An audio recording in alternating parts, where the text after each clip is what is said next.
Well, I am so delighted to be here and to have seen this play for a second time.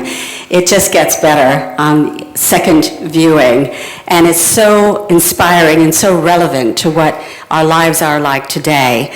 Welcome to our panel, Surviving Incarceration, Leadership and Activism, where we connect Gordon Hirabayashi's powerful story in Hold These Truths by Jean Sakata with a discussion with community-based organizations who are deeply connected to the legacy of Japanese incarceration while working to end detention now. We've got some amazing panelists who will talk about the intersections between their work, communities, and histories in relation to Hold These Truths and Gordon Hirabayashi's incredible story. So let me introduce them. Teresa Maebori was a Peace Corps volunteer in Saipan, Marianas in Micronesia, a teacher at Germantown Friends School, an educator, volunteer, activist for Japanese American interests, certainly a very active member of the Japanese American Citizenship League. We also have with us Linda Sachiko Morris, a Yonsei descendant of survivors, an organizer for Tsuru for Solidarity, a direct action organization, which included Fort Sill, Fort Bliss, and the South Texas Family Residential Center, and we'll be talking more about that, and is a staff attorney for the ACLU Women's Rights Project to advance gender justice in all aspects of society. We have Iftekhar Hussain, who is an advisor to CAIR PA Board of Directors, member and fundraising co-chair of CAIR Philadelphia's Executive Committee, and deeply involved in interfaith educational initiatives with the focus on Islam and the Middle East and U.S. foreign policy and the Muslim world. Iftekhar, financial, health, and pharmaceutical consultant, is married to Bushra Kurani and has 3 kids. And last but not least, Jules Grace is a gender-expansive community advocate, artist, and aspiring healer who is a member of the Shutdown Berks Coalition, invested in shutting down ICE's immigrant detention facility and fighting to end immigrant detention nationwide. Robert Kennedy said, "Each time a man stands up for an ideal or acts to improve the lot of others or strikes out against injustice, he sends forth a tiny ripple of hope." And that certainly is the case for Gordon Hirabayashi, and certainly is the case for all of these who sit here before you. There are many points of connection in the Gordon Hirabayashi story that relate to what's happening today, whether it's anti-Asian violence stemming from the pandemic, Islamophobia, or undocumented immigrants incarcerated in detention centers. So I ask our panelists to each individually speak to the parallels that you see in the history being told in this play and your own experience in the work that you do. So I begin with you, Teresa. Well, I think some of the parallels, I think that history repeats itself, unfortunately. And recently, I've been giving talks and trying to compare what's happening in the United States with anti-Asian violence, that it's increased in the last 2 years. I think 300% in Philadelphia, over 500% in San Francisco, 300% in New York, and in LA, I think it's like 200%. But what parallels I see is that we haven't gotten over the fact that America is diverse, and that even though we're citizens, or at least I have always been thought of by people who do not know me as foreign. So they'll ask me this question: "You speak such good English. Where are you from?" And I used to say, "Well, I'm from here," but that's not the question. That's not the answer they want to hear. So I realized that people just are ignorant, basically, that they don't know that America has many faces, and that according to the 2020 census, there are about 57% white, and the rest are, I forget the exact statistics, but I think the next largest largest group are Latinx, and then blacks, and then Asians are a very minute amount. But it's growing, basically. So what I see is that because of lack of leadership, there's been anti-Asian violence. And one of the facts of the commission that studied the incarceration, they studied it for a year, and they interviewed 750 incarcerees, and there were three conclusions. There was race prejudice, war hysteria, and lack of political leadership. And when I think about anti-Asian violence today, I think of, instead of race hysteria, it was pandemic hysteria. Race prejudice, because it was thought of as the China virus, and lack of political leadership was the fact that our main leader called it the China virus and never corrected himself. Mm-hmm. And it just proliferated, and it gave license to anti-Asian violence. So that's what I see today as similar to what happened to my family. Yes, thank you so much for that. Linda, what about you? How do you see the parallels between what happened in the past and what's happening now? There are so many, so it's hard to know exactly where to even get started, but just to share a little bit about our work at Tsuru for Solidarity. So we're a group of Japanese Americans who are fighting to look at different forms of racial and state violence and to end those forms of racial and state violence. And a big part of our work and what I do a lot of is looking to end forms of child and family detention, especially in the immigration system. And so, there are so many parallels to the current systems that exist today. I think that when you look at the camps themselves and how we talk about them, there are a lot of parallels to the camps back during World War II. So I think you heard during the play today, Gordon referred to relocation centers and internment camps and assembly centers and the evacuation of Japanese Americans from California. And those types of euphemistic words that we use to talk about what's happening are very much in play today.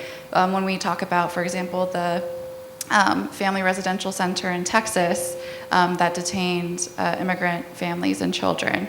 That sort of language that lightens the impact of what's actually happening.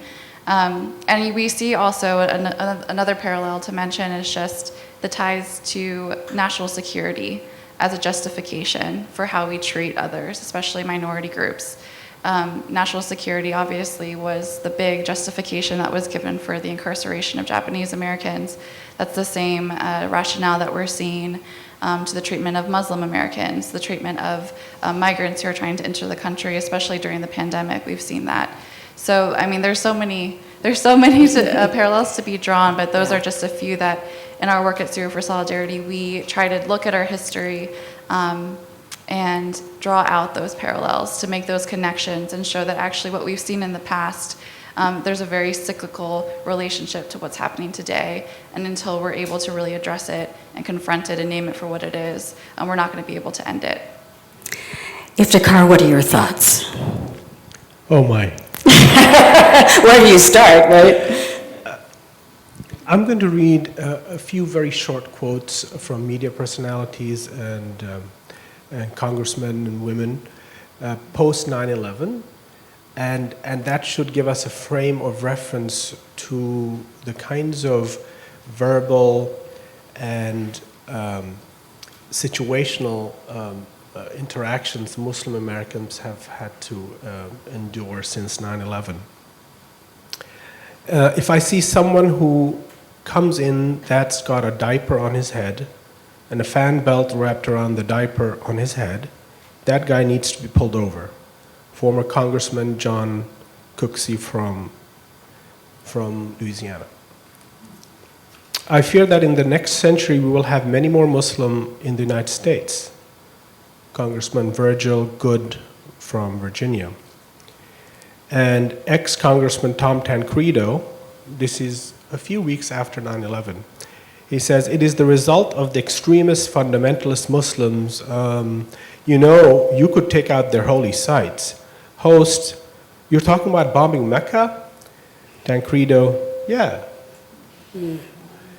So this idea that some threat, external threat, that creates a problem with, or the perception of a problem with national security, then has this visceral, over-the-top reaction that we have seen with the World War II situation, that we have seen during the Korean Wars, that we have seen during the Vietnamese situation, and that we have seen over the last 20 years.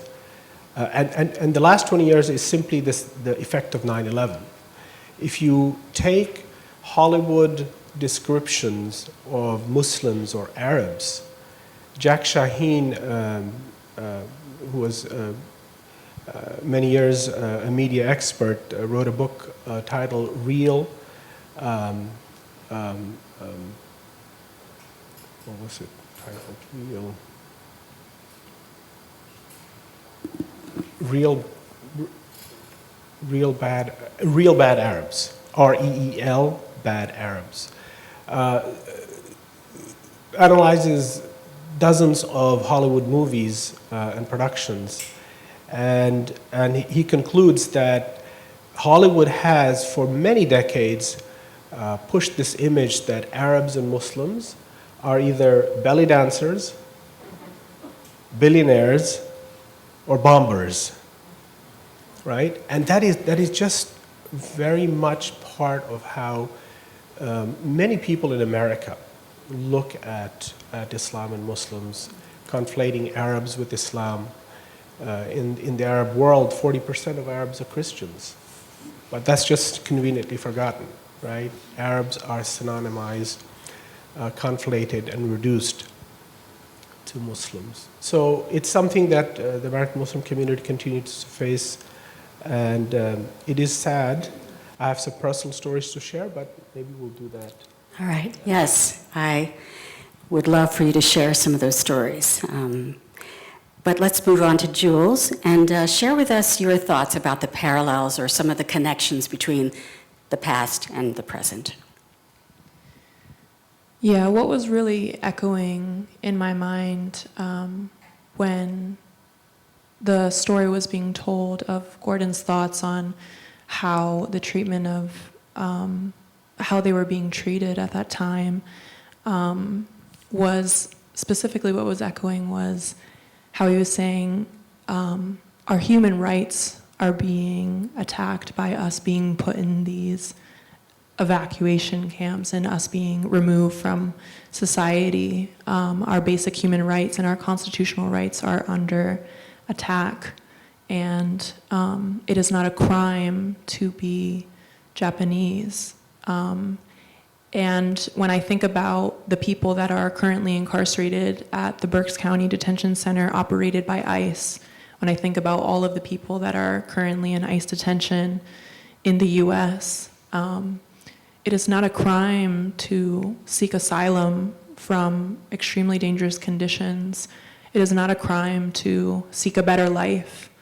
And it is an attack on their human rights, the right of movement, the right to enter and remain, the right to survive and thrive. It is an attack on those things for them to be currently incarcerated for that. And it really spoke through in his story that it's still happening today exactly very similar parallel stories to what they all went through. Yeah. I'd like to go back to something that Linda referred to, and that is about words. Words matter, and how we define institutions and people, and it really is important to choose our words, not just because we want to be accurate, but also for a future free from the kind of violations and violence that demand euphemisms in the first place. To talk about that, I'd like to discuss the use of these euphemisms and how they have been used to gloss over the violations that have occurred. Actually, Jules, when we were talking prior to the panel discussion, you told me how the Berks County Detention Center was described. Could you just share that with us? What do they call it? The name on the sign is the Berks County Residential Center, as well the largest ICE facility currently operated in the Northeast, which is in northern Pennsylvania and Moshannon Valley, is the Moshannon Valley Processing Center. Yeah, residential sounds so cozy somehow, and yet that is far from it. Teresa, let's talk about the definition of the detention centers and the question of incarceration versus internment. What are some of the words that we can parse to talk about more accurately describing the Japanese experience, Japanese-American experience during World War II? Well, the labels that were placed on the camps were by the U.S. government, and they really were kind of soft-pedaling it so that it didn't seem so horrible. And they were concentration camps. My family was in a place, they were imprisoned, where they were surrounded by barbed wire and armed guards. So, and as several people pointed out, the guns were not pointed out, they were pointed in. And we, the Japanese American Citizens League, worked with the Japanese American National Museum in Los Angeles to correct some of the euphemisms that were placed on that experience. And one was internment. Our objection to internment camps, which in many history books you'll see that reference, but our objection to that is that internment means the confinement of enemy aliens. Well, 2/3 of the people incarcerated were American citizens. My parents were born in the United States. My mother was born in Wapato, Washington in 1916, and my father was born in Pendleton, Oregon in 1914. Their parents came from Japan in the early, my maternal grandparents in the early 1900s, and my other grandparents came in the late 1800s. But they couldn't, I mean, they were Japanese, but they couldn't become American citizens. They couldn't be naturalized until 1952. So it's not, they wanted to be American citizens, but they couldn't be. So, to say that, we, as Iftekhar spoke, they weren't enemies. They worked for America. I mean, I always think that immigrants are probably more American than people who have lived here for generations, because they want so passionately to belong and to make a contribution to this country. And so anyway, internment is a word that we object to. But it's interesting because I gave a talk earlier this month, and I labeled Tule Lake, which was the concentration camp that my family went to. And I got a call back, because it was on Zoom, later to object to that term. And I tried to discuss it, and the person on the other end said that the concentration camps in Europe were cruel and inhumane, et cetera, and that you cannot use that term. And I tried to help him understand, but he wasn't going to understand, so I just said, well, we're going to have to agree to disagree. But there's passion, on both sides of how we label things. And, I understand his viewpoint, but I was hoping that he would also begin to understand mine. So that's one, and I think some of the other people can talk a little bit more about evacuation. I mean, when you think of evacuation, you just think, oh, there's a flood coming, so let's evacuate. Well, it was save people. Yeah, Right. It was forced detention. And the government really didn't want people to really understand what was happening. It happened very quickly, and Yeah, and I think in a little bit we're going to talk more about how the media reports on situations like this and how it's often complicit in papering over the true nature of some of the things that we're talking about today. Linda and Iftekhar, did you have anything else you wanted to add to that? I think just a couple things. I mean, even on the point of concentration camps, that was the language that some government officials even used when talking about the camps during World War II. There's documents that said that as they were thinking about these sites, they were calling them concentration camps. And so I think that that's something to keep in mind, that the government, I mean, that's how they were viewing it. It was a concentration of Japanese Americans into one camp. And yeah, so instead of internment, we talk about incarceration. Instead of evacuation, which is usually for someone's safety, we talk about forcible removal. People were being forced from their homes and often never able to recover what they lost. Words are important. For Muslim Americans, we've been hearing Islamic terror, Islamic violence, Islamic extremism, as if terror, violence, and extremism is part of the DNA of Islam and Muslims, right? So that has a severe impact on society, on people like yourselves, on children.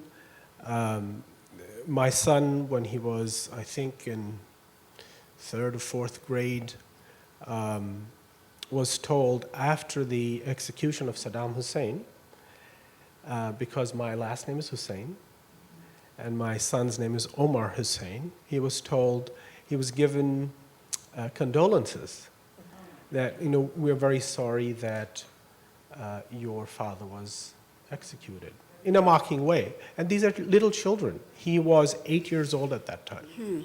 This is in Great Valley School District. I live in the neighborhood. So, it's very powerful. Words are powerful.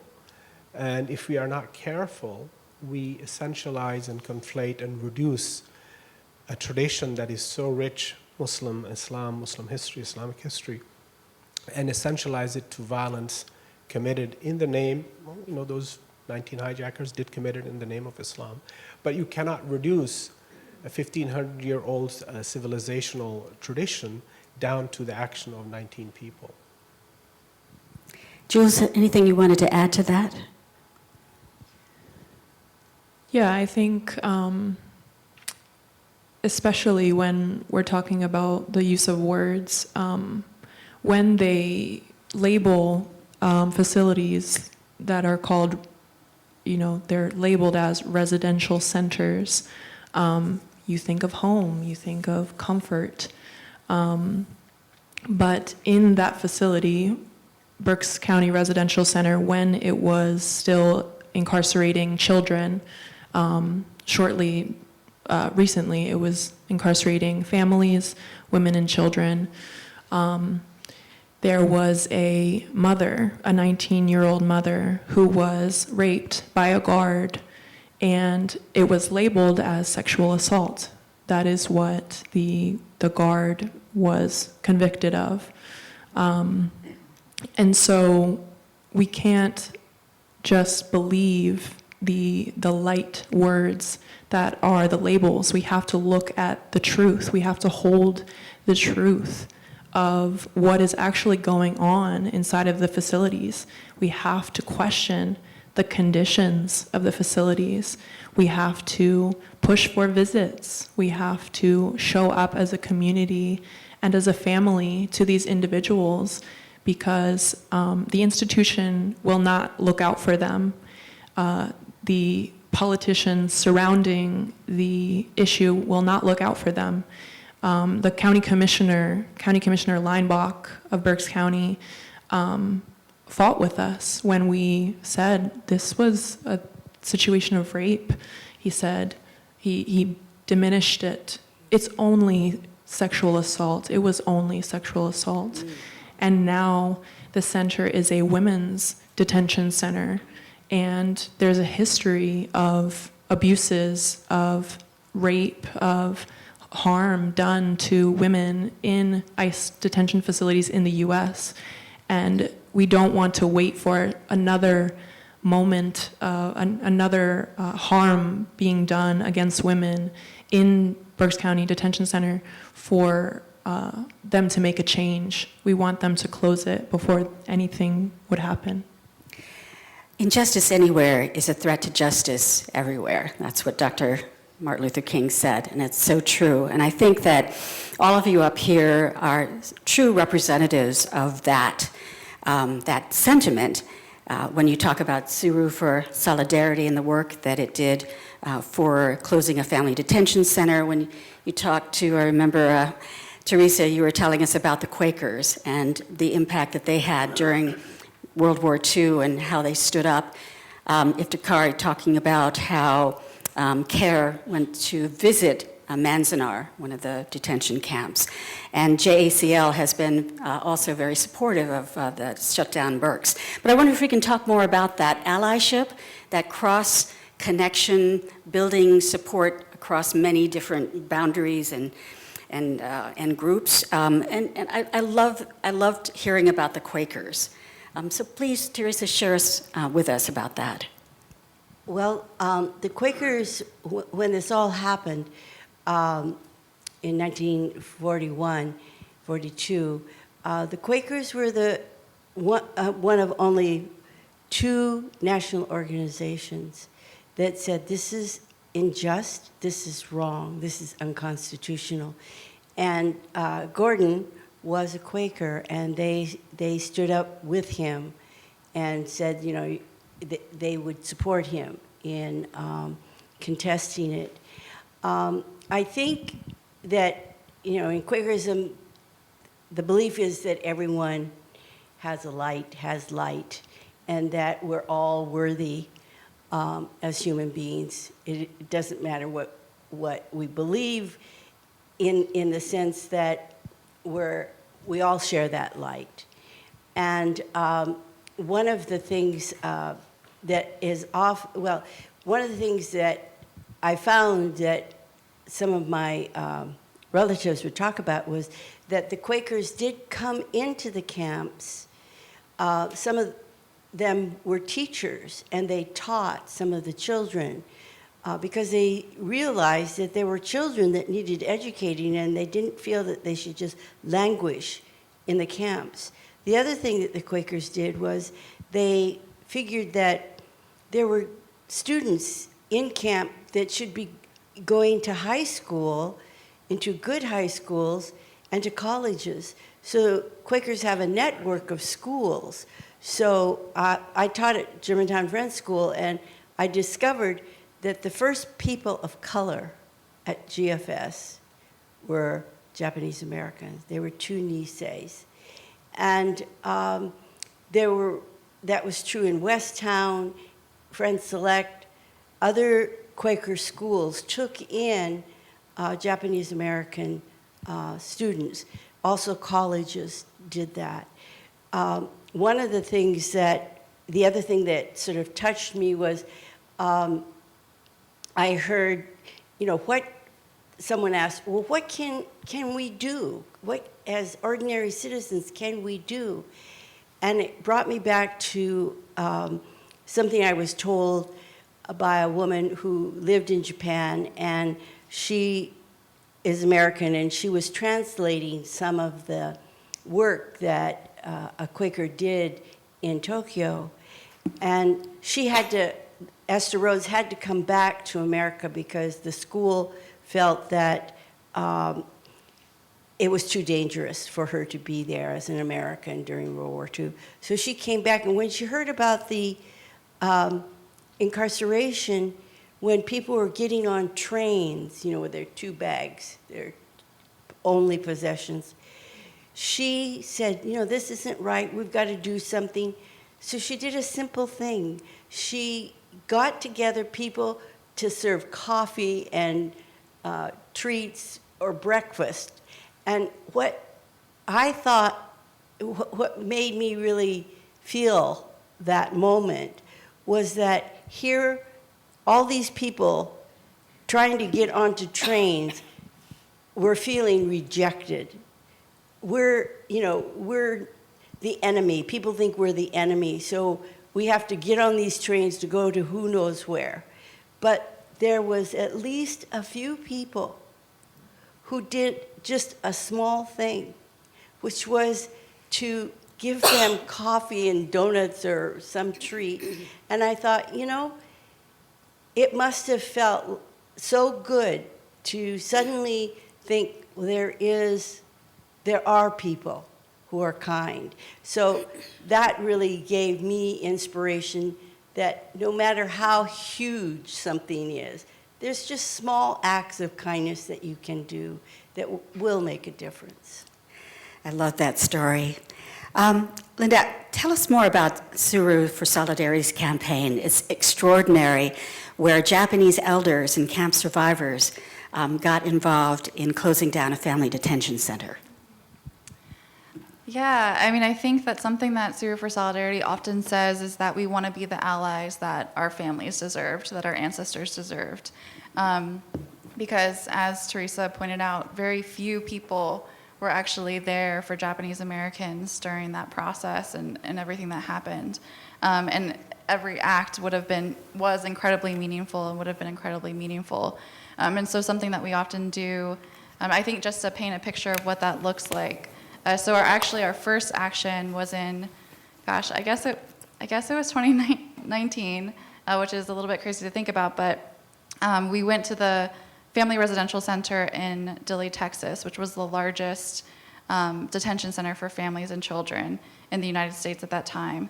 And we brought taiko drums, which are these giant drums that you play and you shout and you make your voice really heard. And we brought songs and we brought chants and we brought, our goal was to bring, I think, 10,000 Tsuru origami cranes as an act of solidarity. But we actually collected, I think it was like over 45,000 cranes of people just mailing them to us. We filled this entire office. One of the allies that we were working with in Texas, we had shipped them all there, and their office was completely packed with boxes of cranes.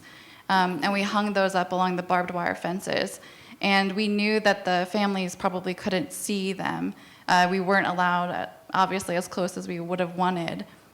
But our hope was that they could hear us, that we could just be so loud that they knew that there were people out there that they were fighting for them. And I'm getting a little bit emotional because what struck me in that moment, and I think what struck a lot of the survivors of the camps that we brought with us, was just what that would have felt like. To know that my grandparents, for example, if they had heard those drums and those shouts, I just get emotional thinking, like, I wish so badly that I could have been there. I could have provided that for my family. And so that, I think, is, part of what our solidarity looks like. It's active, it's showing up, it's putting ourselves on the line for them, and really making sure that they know that they are not alone, and that I don't want, our goal is to make sure that no family, no individual who is incarcerated ever thinks that it's their fault and that they're on their own and that they're alone. And so that's why we show up. And central to our work also is centering the communities who are directly impacted by the policies that we're fighting, and making sure that we are fighting in solidarity and allyship with them, that we are following their lead. And so we work really closely with local groups, often local CAIR chapters. Shut Down Berks Coalition is an incredible example of a very local grassroots coalition of groups who are working to fight a detention site. And so I just think that is how the work has to be done. It has to be done in coalition while centering the voices of directly impacted people. At this time, Iftekhar, I'm sure you can also answer the question of solidarity and working together with groups, but I really want you to share the story of your wife after 9/11 and also your neighbors afterwards. Would you please? It's 2:30 on 9/11 p.m.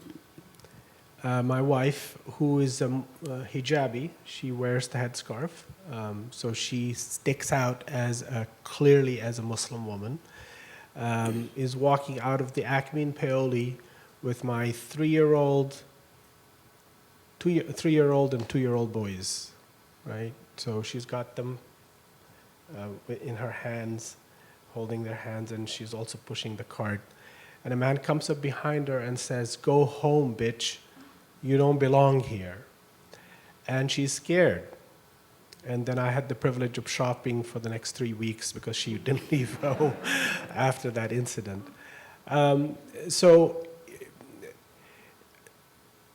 But on that same day, the next day in the morning, I live in a neighborhood of 17 homes, very cozy, very small. We're very intimate with each other, the families there. And at that point in time, we all had very young families with little kids that were interacting with each other. So a couple of the neighbors came over and said, "Iftekhar, Bushra, don't let anybody tell you that you're not part of this community. If there's anybody who says anything, tell me." And this is my neighbor who lives 5 houses down. "I will talk to them. I will talk to them, and I have your back." Right, so talking about coalitions, one of the things that I learned over the years, teaching courses at Quaker Friends houses, at Unitarian churches, at Presbyterian and Methodist churches in this area, Delaware Valley, is that as much as there is ignorance and hatred that is hard to ignore, there is as much of kindness and solidarity if you choose to look. And experientially and creedally as a Muslim, I choose to look at that second thing closer than I choose to look at the hatred, right? The hatred is there, but if you entirely focus and exclusively focus on the hate, you'll never see the opportunity of understanding and community and things that can improve the situation. So it's very important to be hopeful. It's very important to look to the good and not let the darkness, what was it, chessboard? Yeah. It's black on white background rather than white on black background. It's wonderful, whoever wrote that line. I mean, I guess it's the playwright. So I think that's very important, right? It's very important to have a very hopeful and an inclusive view of people.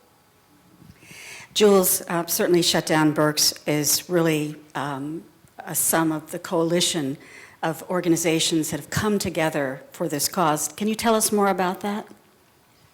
Yes, the coalition is made up of local organizations as well as national organizations. It's been a huge thing to be a part of a local coalition that is national in a way, because especially during this year of a lot of video calls, a lot of meeting and gathering of minds through online connection, it's been powerful to connect to so many different organizations and see what they're doing in their local area to fight against the ICE facilities in their areas.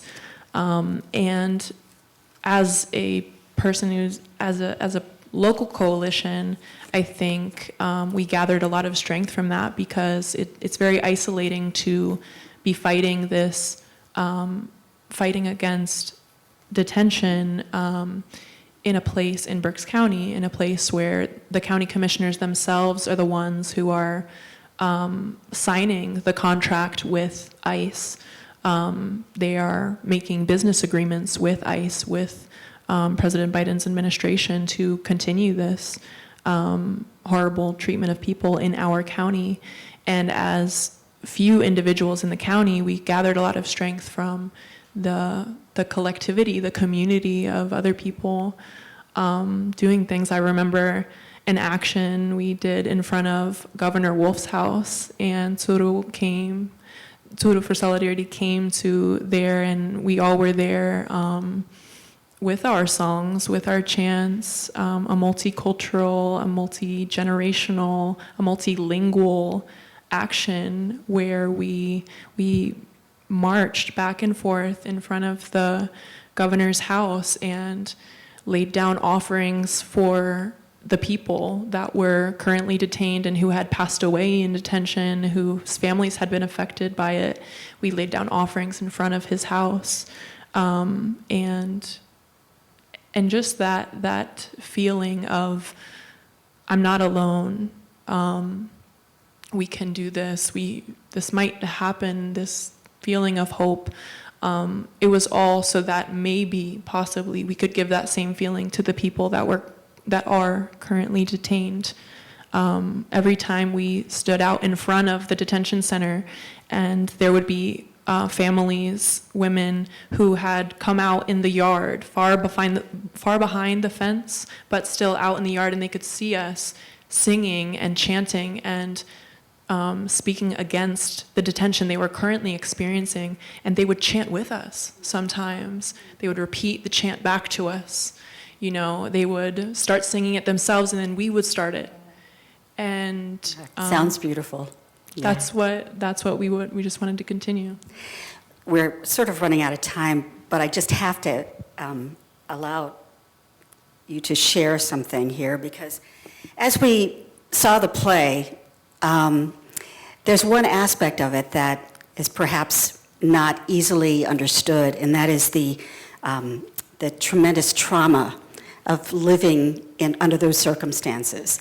And I think that what's interesting is that the playwright, Jean Sakata, said that although she majored in Japanese American history as a college student, was actively involved in the Asian American community as a theater artist, Gordon Hirabayashi's story was unknown to her until the 1990s. Her family never spoke about it, about their own experience with forced incarceration. And I wonder, just very briefly, because I do want us all to have the opportunity to produce a call for action. But Teresa, I know that this is something that you've experienced, and Linda as well. So briefly, just talk about the impact, the generational trauma that existed after that experience. Well, I often think of my parents in terms of they do have follow a Japanese proverb, which is shikata ganai. And what that means is it can't be helped. And that's the kind of mantra that they said. And people said, well, why didn't your parents talk about it? Well, they felt that this is something that happened to them. They weren't going to dwell on it. They were going to get past it. It can't be helped. What happened, happened, and we're going to continue on and make our lives positive. So that's what they did. There's also the saying of gaman, persist, hold it together, and move forward. And I just think that my family did that, and I often tell the story of we returned to the town that I grew up in, and where we were one of maybe 3 Japanese American families that lived in town. The rest, maybe I'd say about 10 families were farmers. And we carried on. And we did well. All 5 children went to college. And my father, in the mid-'60s, was named Father of the Year because he had done Boy Scouts, he had done Little Leagues with my brothers, he had helped coach, he was a superintendent of Sunday schools for our local church. So he was named Father of the Year.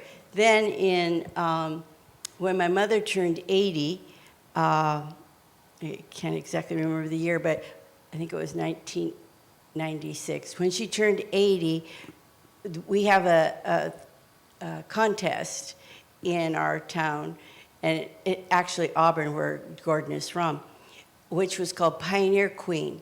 So they didn't select just a young 20-year-old. They chose a woman who had to be 80 and who had done works in the community. So when my mother turned 80, she says, I'm going to go for that. And what do you know? She became Pioneer Queen. All right. And her granddaughters all had to come over. Every time they came over, they said, where's your tiara? I've got to put it on. So they would always put that tiara on. But, it impacted them, but they didn't dwell on it. They decided, we gotta make our mark. Yeah. This is a land of opportunity, and we're gonna do the best we can. Well, I've been getting the wrap it up signal here, so. And I just want to say that, Linda, you shared that your grandparents would not even speak of it, their experiences there. And so certainly it was a trauma that continued throughout their lives. But as we conclude, Jules and all of our panel members, if you can give us some steps that we can take to become active, to get involved, what would that be? Jules? Yes, well, you can follow the Shutdown Berks Coalition on all of social medias, Facebook, Instagram, and Twitter, to stay connected to all the events that we're going to have going on. Berks County is not that far away. Redding's only 15 minutes, as I found out, away from here. And so we have events in person. We have events where you can take part online as well. So Shutdown Berks Coalition on all social media platforms. And then as well, if you want to donate to the money, we are going to be raising money for the bonds, the very high bonds that are the women who are currently incarcerated cannot pay, who are in the center. Tell us what that bond is, because it's pretty mind-blowing. Right. It's $6,000 for each person. So each person will have to pay around that to be put on parole in the papers process. So that doesn't mean they're free. That just means they are released from incarceration to process their case outside of the center. And you can go to bit.ly/4, and then 2 bonds spelled out. If we go to your main that website, would there be a link to that as well? Yes, through the different Shutdown Berks Coalition's platforms, there'll be great. that. Yeah, wonderful. Iftekhar, CAIR does so much. pa.cair.com. You can go to that website to see classes that I teach at churches and synagogues. But what I would ask you individually, I mean, that's organizationally, but individually, reach out to local mosques. Invite yourselves over. Ask them, we want to get to know you as Muslims, as our neighbors. I think that one-on-one interaction is what dispels these fears that politicians and, the not so nice media, not her kind, but the other kind, that just pushes you, into a corner using the words that jack you up and stress you out. So reach out to your Muslim neighbors. You have Muslim neighbors in your neighborhoods. Reach out to the mosques. Tomorrow is Eid, which is the celebration at the end of the month of fasting. I almost choked up there because I wanted water, but I can't because I'm fasting today. So reach out to your Muslim neighbors and celebrate with them. Wonderful. I love that. Linda? So you can follow us also on our social media platforms at Tsuru for Solidarity. It's TSURU for Solidarity.